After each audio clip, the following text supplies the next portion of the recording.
Mahuva police સ્ટેશનમાં એક ફરિયાદી બેન આવી અને ફરિયાદ એવી જાહેર કરેલી છે. એની હકીકત એવી છે કે આ બેન 2016માં એક ઈસમ જે જેનિશ નામ પોતાનું ખોટું નામ જેનિશ ધારણ કરી અને આની સાથે પ્રેમ સંબંધ બાંધે છે. ત્યારે આ જે ફરિયાદી બેન છે એ નાની ઉંમરના એટલે કે 16 વર્ષની ઉંમરના હતા અને તેમને આ 10મા ધોરણમાં આની સાથે પ્રેમ સંબંધ થયેલા. ત્યાર પછી એની સાથે અવારનવાર એની મરજી વિરુદ્ધમાં એણે એની સાથે શારીરિક સંબંધ બાંધેલા અને છેલ્લે એ 7/11/25ના મળેલ ત્યારે પણ એની સાથે શરીર સંબંધ બાંધેલા. મીનવાઇલ વચ્ચે એને ખબર પડી કે આ જે જેનિશ ખોટું નામ ધારણ કરેલું છે એનું નામ ખરેખર ઓરિજિનલ તો બીજું છે અને એનો ધર્મ પણ બીજો છે.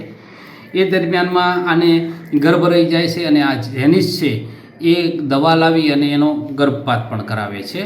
પછી એ ફરિયાદમાં એવી પણ હકીકત જણાવે છે કે મને મારું બીજું નામ ફૈઝા ધારણ કરાવે છે અને કોઈ એક દાઢીવાળો ઈસમ આવે છે એ અને આ જેનિશ જે નામ ધારણ કરેલું છે એ બંને આને એક ગાડીમાં લઈ જાય છે અને ગાડીમાં એની સાથે નિકાહ કરાવે છે.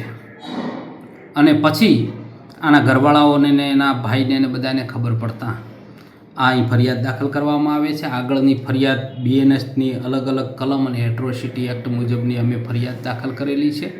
એની તપાસ આગળની અમે ચલાવી રહ્યા છીએ અને આરોપીને અત્યારે એને રાઉન્ડ અપ કરેલો છે અને એની પૂછપરછ ચાલુમાં છે. પૂછપરછની અંતે એને અટક પણ કરવામાં આવશે અને એક આરોપી જે દાઢીવાળો ઈસમ જે એણે કીધો છે એના માટે અમે 2 ટીમ અલગ અલગ મોકલેલ છે.